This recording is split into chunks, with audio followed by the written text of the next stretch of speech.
smells like cat. Crisscross applesauce. Murder again. Murder again. Oh, hi, hello, I guess. I'm yeah. Caitlin. I'm Janine. We are That's lady killers. Pearl. Pearl is in here, but she's terrorizing Caitlin. So we'll see. Pop! Kitty bitch. Okay, so today I have a very sad but mostly frustrating murder Oh, we're lady killers. to tell. Oh yeah, we're lady killers. Also, I'm coming back. Oh, this isn't a lady killer one. I'm just kidding. But the next one I have is lady killer one for you. Yes. Like an OG lady killer. Whoa. This is just a dumb murder. So it's very sad, very frustrating. Just a stupid murder. Who freaking Well, cares? it's not like stupid murder, like dumb murder. It's like it's just a dumb murder because the premise of it and the premise of why you'll see. Okay, there's no justice in this one. So, it is a very good example of a sex worker essentially being murdered and getting no fucking justice. Because why? Because she's a sex worker. Do you mean every day? Yeah. So, and this is actually from the 1930s. So this goes back a bit. It's been happening for a long time, still happening. So, I mean, it goes back as far as like Jack the Ripper. I mean, it goes Yeah. back, yeah. So, okay. These are called the Brighton Trunk Murders, and it's actually a set of two unrelated murders, but they kind of, one goes into one another. Okay. So, yes, so it makes it kind of interesting. So they're two unrelated murders linked in Brighton, England in 1934, and both the dismembered, I'm already off to a bad start. Whew. The dismembered body. December. The corpses. December body. Christmas time. Christmas corpse. Christmas corpse. The new Tim Burton Hashtag film. Christmas corpse. The new Tim Burton film starring, of course, Helena Bonham Carter and Johnny Depp. Surprise! What a weird casting. I wonder why that happened. I would have never seen them in a movie together. Oh my like, God. I can't even. And, surprise, no consequences for Johnny Depp for being a wife beater. I still, to this day, we are just as surprised as you are. Where's justice? All kinds of injustice happening. Can't Where see it. I'm blind. Clearly. Because I'm told it's here. it has to exist, but like where it at? So I'm clearly, like, I have a herniated disc in my eye. I don't know what science is, but something's wrong. Where were we? December? Yeah, dismembered. Dismembered. So, in 1934, Yes. in both of the Brighton Trunk Murders, which I already said, they're not related, but they kind of tie into one another. The dismembered body of the first murder. In 1934, the dismembered body of a murdered woman was placed in a trunk. And this was true for both of them. Okay. And these murders actually led But to... they're not related? No. Yeah, so that's... I don't know how to... Okay, we'll to get it. there, we'll get there. Yeah.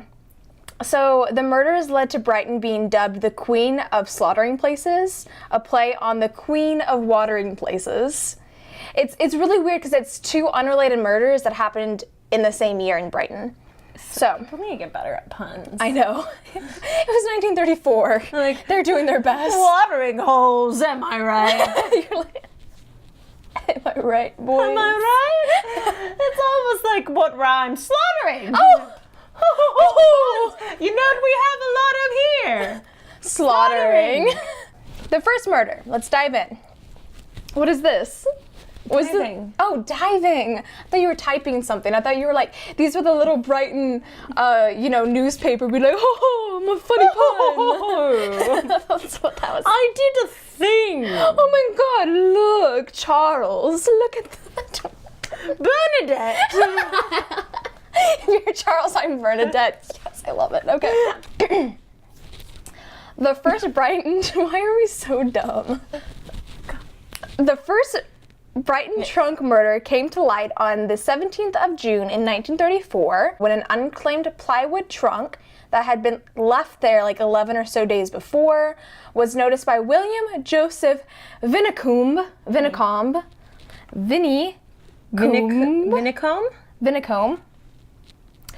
at the left luggage office in Brighton railway station as he investigated an odious smell. So anyway, he smelled a smelly smell. This is the bottom line.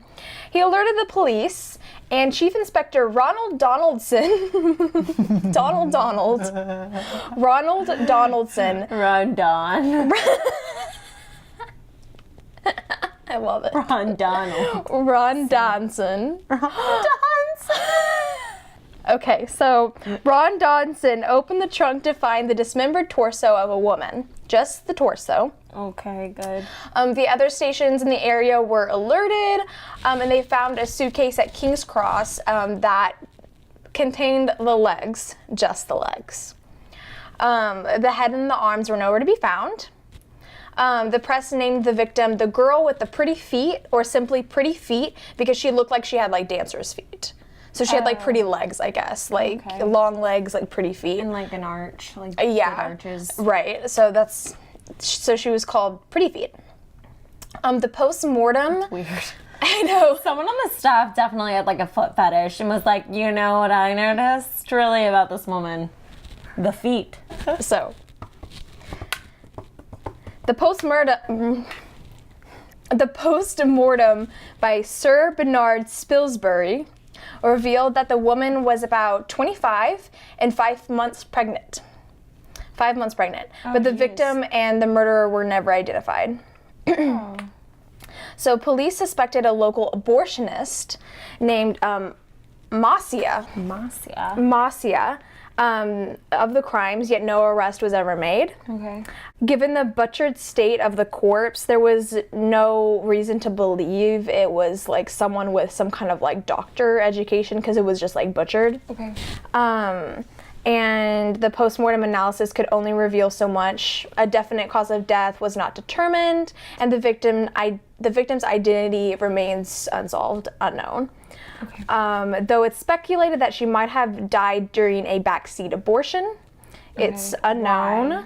Just because she was pregnant? And, I mean, that's a leap. Yeah. It's believed that Marcia was questioned but not pursued because of embarrassment to clients who had visited the abortionist. Got it. Chief Inspector Ron Donson, suspected Marcia based on what was known about him. I'm just picturing Will Ferrell in right, exactly. Yeah, Anchorman. Exactly, that's who it is. Okay. Marcia, Ron Donson suspected Marcia based on what was known about him, and on Spilsbury notes, internal examination of the torso had not revealed the cause of death. The legs and feet found at King's Cross Station belonged to the torso. The victim had been well nourished. I can't talk today, I'm so sorry. She had not been younger than 21 and not older than 28, and had stood about 5 feet 2 inches, and had weighed roughly 8.5 stones. I don't know how much that is. 8 times 14. Well, 112 pounds. Okay, so she's roughly like... She's small. She's small. And she was 5 months pregnant at the time of death. So, jeez, 5 months pregnant and like 100 tops 15 pounds. Yeah, Jeez. But she seemed well nourished. She was just very petite. Tiny. Yeah. Forensics concluded that no interference with the victim's pregnancy occurred prior to her death, and that someone with no particular anatomical skill had performed the dismemberment, is what I said. So, I mean, there's no like proof that it's Marcia. There's no proof that any kind of abortion had been started. So it's, still unknown. So that's the first. Because it also could be like they don't like the abortionist, and they're like, let's see if we can pin it on the abortionist. Yeah. Like, I'm sorry, would not put it past. Yeah, no, there's a lot of that happened in this too. So, well, not specifically abortion, but yeah, you'll see. Yeah. Okay, cool. At the end, so. I'm like, I wouldn't doubt it that they're like, let's try to see if we could possibly just pin it on this guy. And it's like he was like an abortionist in the area, and she happened to be pregnant. Yeah, like what is the connection? But if you couldn't look at her stomach to find even a cause of death. Yeah, exactly. There was like no cause of death. I guess maybe the cause of death could have been like her head, because they couldn't find her head. But there was like I missed. There was, yeah, her head and her arms were never found.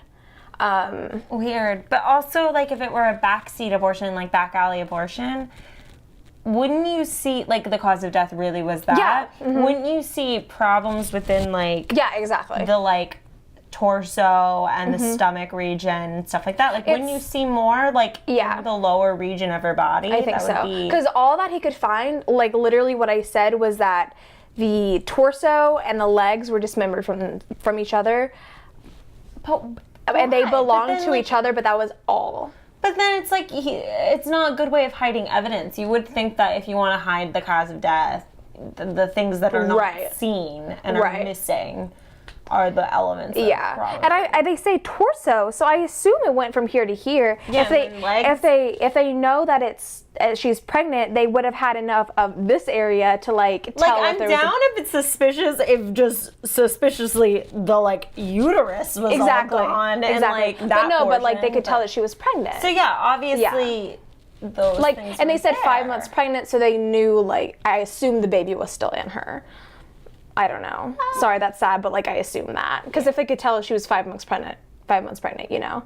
And it's like, okay, say that she died from some kind of like anesthesia or something, they would have found that in the body. They didn't. Yeah. There's literally nothing else besides torso, legs, and they went together, and it was just like butchered. But that was it. Maybe she died from being sawed in half.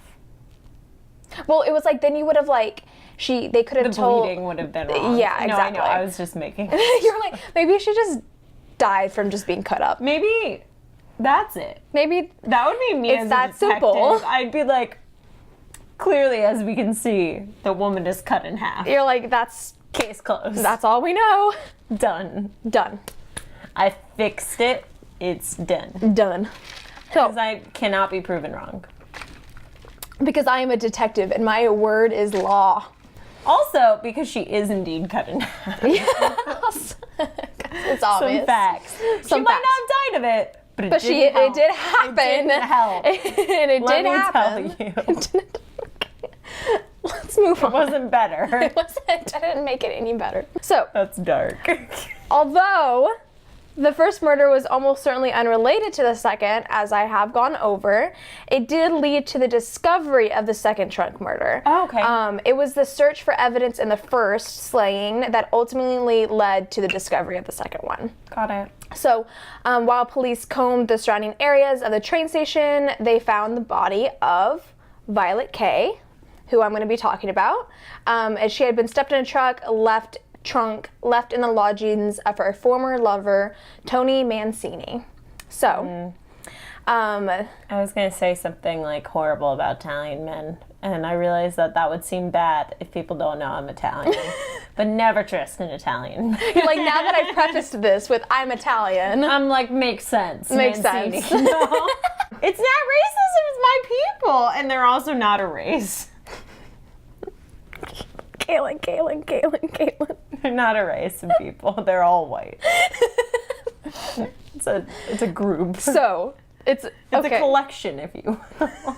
It's an idea. It's a culture. That's actually correct. Italians, they're just an idea. They don't exist. It's just an idea. To be fair, all of Italy is just very different from one city to the next. Okay. Like, they don't agree on anything. Really? Language is very different, or at least it used to be. So, I mean, yes. Italy is just an idea. It is a conglomeration Confirmed. of places that probably didn't need to belong together. But that they just like merged because they were like a boot. A boot. We love that boot aesthetic. Like, it's a better look for us. What a fashionable boot. That's why Milan is the fashion capital of the world. It's because they're all living in a boot. The more you know. What are we talking about? Are we talking about murder? We're talking about murder. Okay, Violet. so. Gets us I like back how we on both. track. I know. I am out of it. It's been a long week. So, the victim, as I said, Violet K. She was a 42-year-old dancer and sex worker. In 1993, she moved in with Tony Mancini, a petty criminal with a record including theft and loitering, who worked as a waiter and bouncer. Okay. So nothing too sketchy, but just kind of like petty. He's just fun. Yeah. No, like, he's a bad boy. Bad boy. He's a bad boy. He's not evil. He's No. just like or at least I don't know. I don't know. I don't think he's evil. I think he's just a little bit we'll see. So I also put on Sexy, here, but bad. side note, literally all the sources I found referred to her as a prostitute. Ooh. Okay, fuck y'all. I put that literally in here. So she's that person? I know. I'm like, That had a all of the job. sources said prostitute, and they were all recent sources. So I was like, you guys know better than Okay, this like shit. back, yeah, no, that's the issue. Like back in the day, it's not excusable and it's not good. Sorry, it's not good, but it is excusable. Yeah. And the fact that we did not have that kind of language to, like, we weren't having those conversations yet.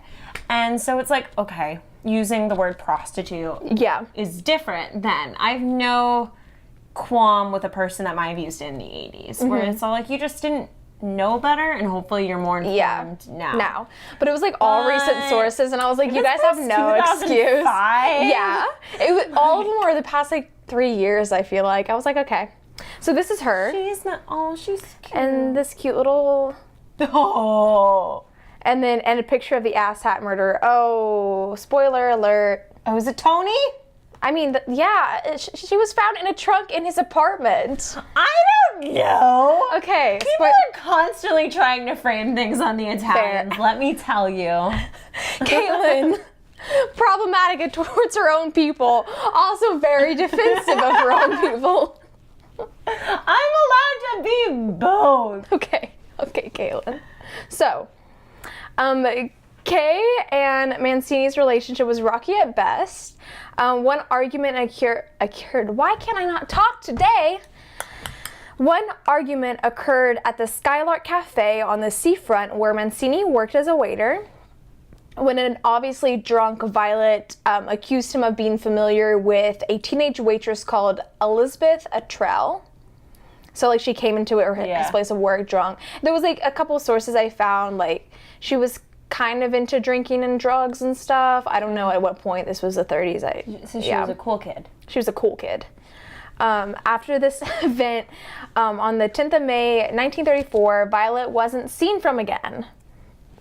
So, Mancini told friends that she had gone to Paris, and she had been offered a job overseas. Goes to Paris. Except if you're on a honeymoon. That's literally it. I know. There are no Parisians. It's just an idea. It's a lie. Everything's an idea. We don't exist except for this little space. Nothing is real. I hate it. Mancini told friends she had gone to Paris because she had a job offer there, and he gave some of her clothes to Elizabeth, the younger waitress. He's a bad boyfriend. I know. Even police became concerned with their lack of run-ins with Violet Kay and questioned Mancini extensively on her whereabouts. Okay. I assume if she was like predictable that it's you. Right. I assume that since she was a sex worker, maybe she like was cool with the police, like, you know, run-ins and stuff, and they were like, how haven't we seen Violet around? You know what I mean? Yeah, And probably. so even before they found her body, they were like, what's going on? Or like depending on what area they were in, yeah, essentially what you're saying. But Do you know what I mean? The more small it is too. I don't know how big Brighton is. I don't know. But if it's a smaller community with like smaller precincts, like yeah, you're gonna notice the same people like at night and stuff like that. Yeah. And she was an exotic dancer too, and like he was a bouncer and a waiter, so like they were like around town. Okay. So Violet's sister also received a telegram saying that, from Violet, saying that she had taken a job abroad. Fun fact, spoiler alert, fake. Mancini had, in panic, sent the telegram.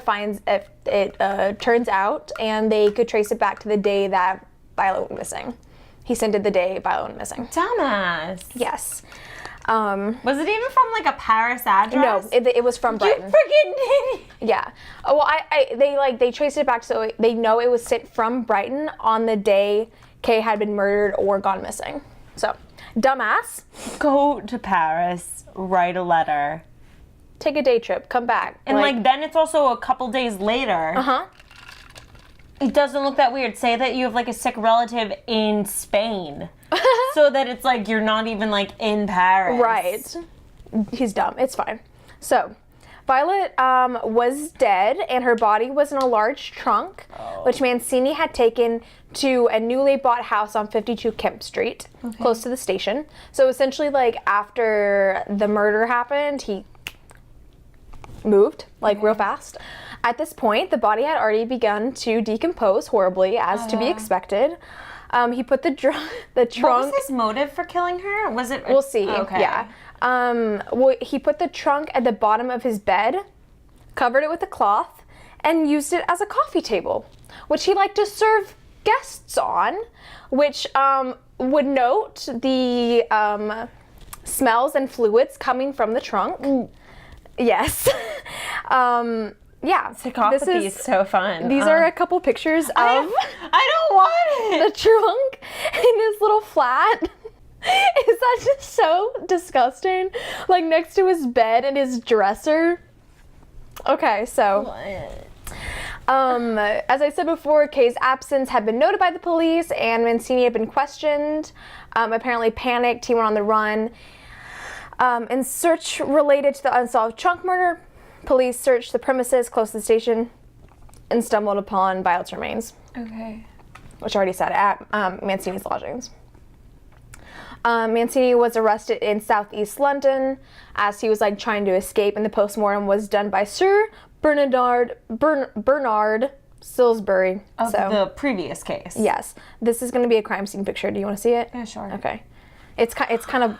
Oh. Yeah, it's a bad quality, but so literally, I mean, that's... horrible. Yeah. And the others are all like crunched. I know. And I mean, you can see her head. Yeah, it was bashed in. Yeah. So... Wow. Now we move on to the trial of Tony Mancini. Mancini's trial lasted for 5 days, during which the validity of the forensic evidence against Mancini had been called into question. Okay. This is where things start to get like just annoying. So the prosecution focused on Kay's death by a blow to the head. It was very obvious. There's a blow to the head. Clearly. A graphologist confirmed the handwriting on the form for the telegram sent to Kay's sister matched on menus that Mancini had written for his job at the cafe. And handwriting's iffy, but okay. But they you could tell enough. One witness, Doris Savelle, said Mancini had asked her to provide false alibi.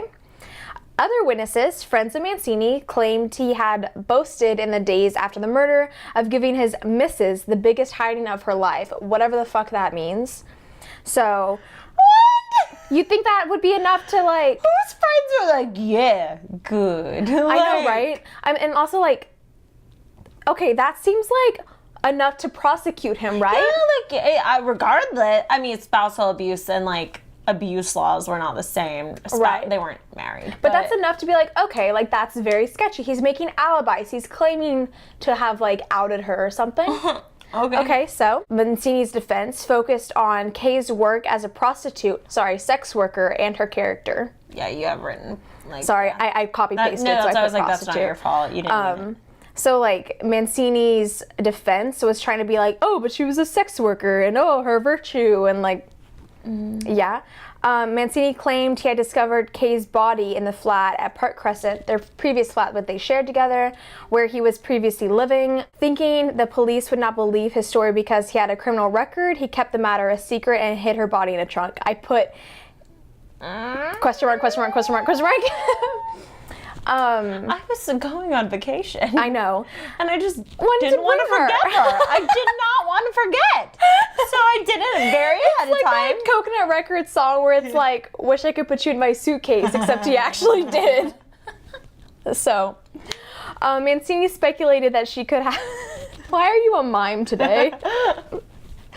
Mancini speculated that she could have been murdered by a client, fallen down the stairs of the flat, or overdosed, as there was morphine down in her body. When I fall down the stairs and only my face gets back. I know. Well, he said there was an article I read that he had found her. He claimed to have found her on the bed, but then he's like, she could have fallen down the stairs and then crawled back up. And then died on the bed. Her only, like, the mortician even said, like, the guy who, like, exhumed her body, is that the right wording? Yeah. Exhumed her body was like, yeah, she died from a blow to the head, and that was basically the only... Yeah, clearly. She had... An owl did it, but...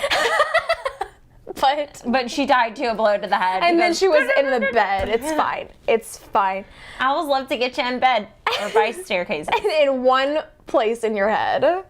So there was some morphine found in her body, so he was trying to use that as like...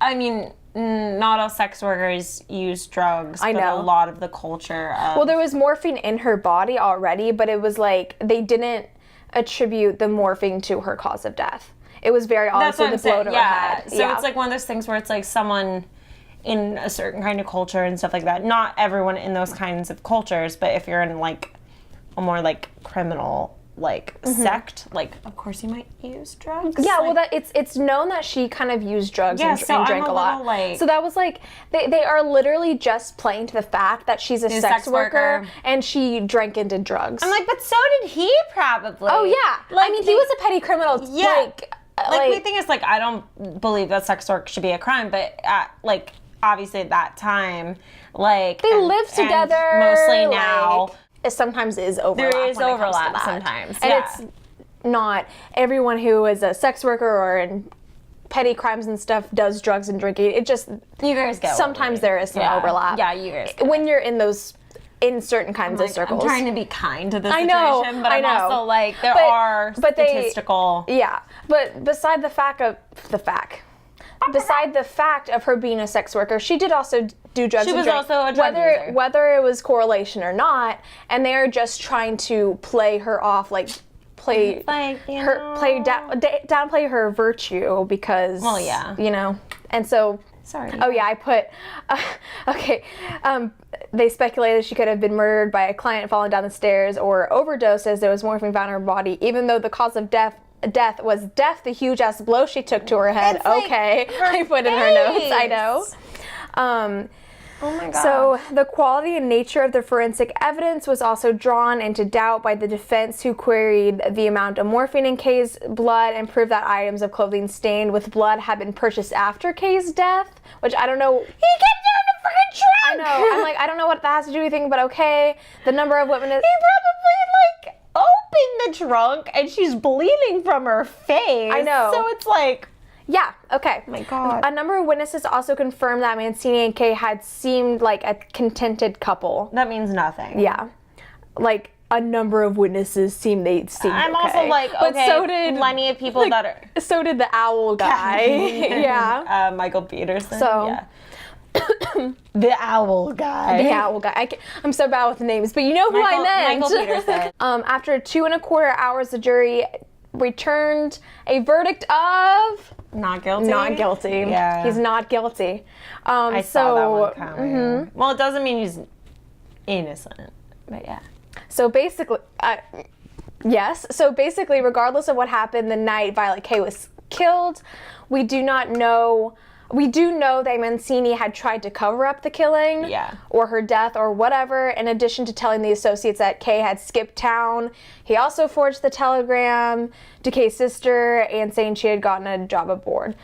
So no matter what, it's sketchy. The thing is, regardless, he committed a crime. Covering up a murder, is still a crime. Yeah. Not reporting a murder to the police is a crime. Yes. Forging documents. Or a death. Forging documents is a crime. That's crime. So there's a couple crimes happening. So regardless, he's a criminal. Yeah. Which sketchy at the very least. At the very least, he killed her. Basically. But then, in 1976, just before his death, Tony Mancini confessed to the murder to the Sunday newspaper. Shocking. In a conversation with the News of the World journalist, Mancini explained that during the Blazing Row with Kay, after their whole fight about the younger waitress, they had gone home and were fighting or whatever, and Kay was drunk, Violet was drunk. She had attacked him with a hammer that they used to poke the fire with and break coal for their fire. He had wrestled the hammer out of her hand, and when she wanted it back, he threw it at her, hit her head. Oh, okay, that makes sense. And her left temple, the forensic evidence of Sir Bernard Spilsbury at the trial was vindicated, although a murderer had walked free. So he did do it. He essentially on his deathbed was like, yeah, okay, I did it. It wasn't an accident, maybe? My thing is I think you could have Yeah, I think he made if that's the actual story and it's true and provable, which obviously that is a question. If like, why self-defense is hard to prove sometimes. And if she was going at him, it's technically self-defense. But the level of force he was using is probably not self-defense. Well, it's not like he was like, he tossed it, he threw it at her. Yeah, exactly. Enough to kill her. I'll put if I put the picture up earlier, you can see her whole head is like smashed in. Kill her. Yeah. Which also seems more like you hit her a couple times. It doesn't look like just one blow, which makes me a little uncomfortable with that one. But, even if it's true, it's like, tell the police. Like, why? Yeah, exactly.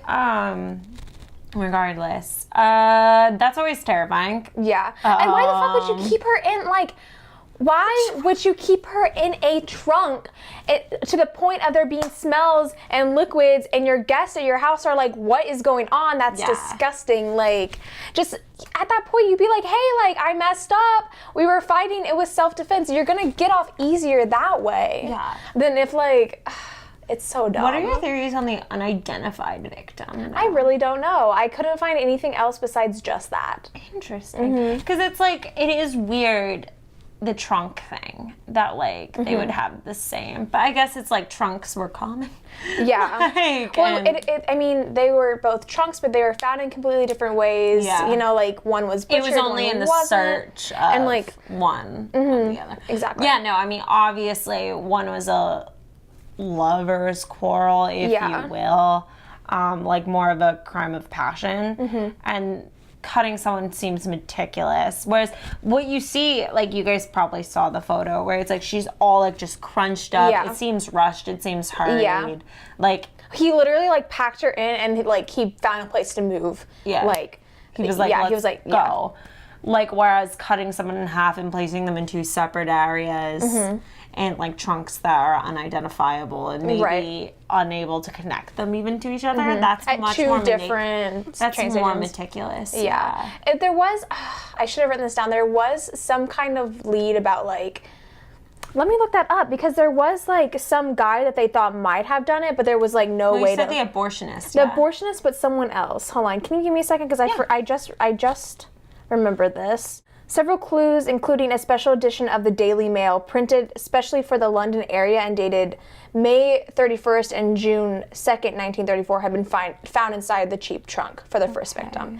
A porter had also recalled assisting a man load a trunk on the day of the Derby and said he had traveled from Dartford. Unfortunately, neither the man or the victim were ever identified. So that's all we know about that.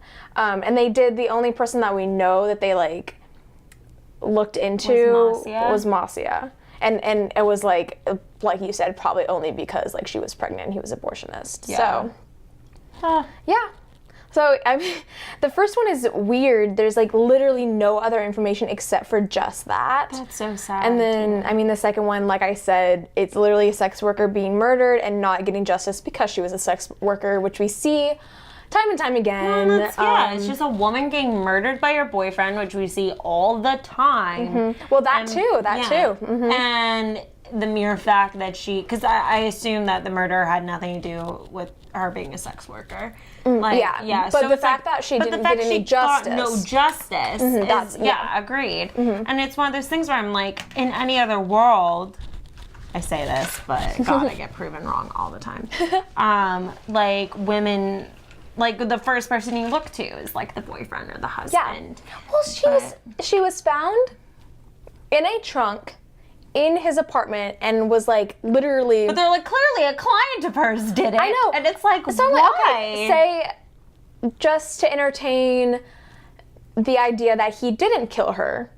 Why the fuck would he just keep her in the trunk like that and not do anything about it? Like, what is he trying to hide? Like, it's also strange because you're right. Because like I think about this a lot, where it's like if you change something about the situation, like would it be different? So like, what if she was a lawyer, and it's like she has a client over to discuss things. Would you assume that the client killed her or like a client killed her just because of her profession? Exactly. Absolutely not. Yeah. But for some reason we assume that people that are sex workers cannot A, take care of themselves, and B, are not smart enough to avoid certain kinds of situations, which is blanketly untrue. Right. Many sex workers are perfectly intelligent people who know how to run their business, who know how to do what they're doing, and stay out of sketchy situations. So it's like... Yeah, it's bullshit. And that's a really good point, that if it had been any other kind of businesswoman, like... Well, there wouldn't have been businesswomen, but yeah. Oh, fair. But if it had been any other kind of profession... I was correcting my point. But yeah. There probably would have been justice. Like, there would have been. Like, say she's a housewife. Even they that. immediately jump to... They would have immediately been like, the husband did it. Yeah. Like for insurance or something. Exactly. Yeah. So... Yeah, I hate that. But yeah, I hate that we see that time and time again. And you saw the pictures of her. By all accounts, she seemed like a normal, like, little dancer. Like, she seemed like a sweetheart. Fine. Well, the fact of the matter is, she could be a bitch. Like, she could be. You still deserve someone to actually look into your murder. Like, you could be the worst person in the world. But the only, like, bad thing I could find about her, was that she drank and did drugs. That was the only, like, any kind of... Oh, and I guess she came and, like, chewed him out at his work. But also, the whole thing with the hammer... I don't even know if she was trying to actually attack him or not. I don't know. That the only account is like him saying she was coming at me with a hammer and I took it from her. And why would he tell it in the worst way possible? He wouldn't. He would only say it probably in a way that doesn't make him seem so bad. Exactly, yeah. And there's no other accounts that she was like violent, that she was anything, except that she drank and did drugs, and that's literally all the shit that they have on her. Which is like, might explain the morphine. I know. So... Freaking idiot detectives. I know, dumbasses. It's the same person that was probably like, I know the cause of death. She was cut in half. I know. It's the same person that's like, why is there morphine? I know, right? Why would a drug addict have morphine in their system? Well, because they were trying to say that she died from morphine, but again, there wasn't enough morphine in her body for them to... Like, there was... a lack of it enough for them to like rule that out. Dude, I am so done. I can't deal with it. It's just laziness. And also come back to the fact that like there was like 3 different witnesses that, said that he had asked for alibis from them and like had literally said that he outed his missus, and like, are we gonna ignore all of that? Oh, and the fact that her dead body was in his trunk. That's just because he was going on a trip. That's what I told you, and that's what he's sticking with. Why do people pin things on the Italians? Okay. Why have we come back to this? I thought we were going to leave that in the past. No. Nothing's ever left in the past. Not for Caitlin. Well, that's all I got for you today. Did you kill him? I just spit water all over myself. Thanks. I like the murder ones because then we can say you killed it. Yeah, it makes more sense. It's our catchphrase. It's our tagline. We forgot about it for a while, but it's back. But it's back because there's some... Oh my God, that's what I got for you today. You want to go eat some ramen? Yeah. We're going to go eat some ramen. Okay. So, you know what to do. If you liked us, make sure what's coming. to like this video. If you really liked us, make sure to rate this video, but only if... Wait, no. Like is a rate. Okay. Subscribe. You know what to do. And then press... If you're just like super in love with us, the bell notification. Press the bell notification so you never miss a video. If you hate us, don't tell us in the comment section. Why can't I use a straw today? I'm like spitting water everywhere. Talk about in the comment section why Janine can't use a straw. Awesome. I think it's because of my lipstick, because I'm like doing this so I don't mess my lipstick up. And it's like... Also, I just changed my my personal Instagram handle, in case you didn't notice from the tag at the beginning, Life of Possum. So I guess you can follow me there. I think it's a cute username, so. Mine remains Kate Ye West. Kate Ye. Like, I love it. Kanye. I know. Bye. Oh, I feel like that's a My Favorite Murder thing. I feel like we can't take the bye because we're already My Favorite Murder enough. Okay, how about bye? Bye, guys. Bye.